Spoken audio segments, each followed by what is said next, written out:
SIR ফর্মের সঠিক নিয়ম আর কি। প্রথমে তো আপনাদেরকে এই যে পার্টটা আছে, প্রথম পার্টটা, এটা আপনার সব কিছু হবে।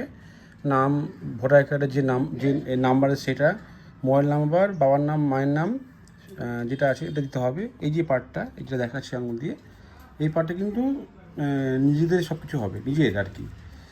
এই ঠিক সঠিক দেবেন। ইংলিশে করলে সব থেকে ভালো, বাংলা না হলে যারা বাংলায় কমফর্টেবল বাংলায় করতে পারেন, কিন্তু ইংলিশে করলে সব থেকে বেস্ট হয় আর কি।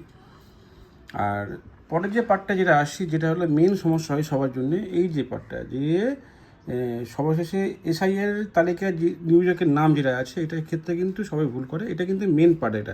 এটা হবে যারা 2002 সালে নিয়োজকের নাম আছে তাদেরই হবে, যেমন বাবা মা, কাকা, দাদু দিদা, যাই হোক যেটা হবে, যে থাকবে বা হাজবেন্ড, তাদের নামটা কেন হবে, যারা সঙ্গে কী সম্পর্ক, ভোটার নাম্বার, ভোটার আই কার্ডের নাম্বার, সম্পর্ক, জেলা, যারা যেখানে থাকেন সেই জায়গায় এখানে হবে আর কি।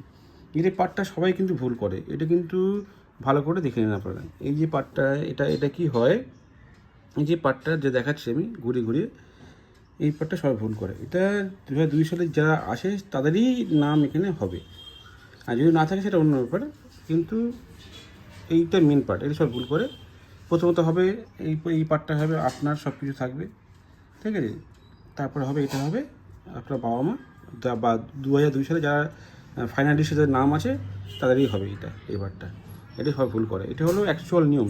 আর ইংলিশে করলে সব থেকে ভালো হবে, আবার রিপিট করলাম, ইংলিশে করলে সব থেকে ভালো হবে আর কি।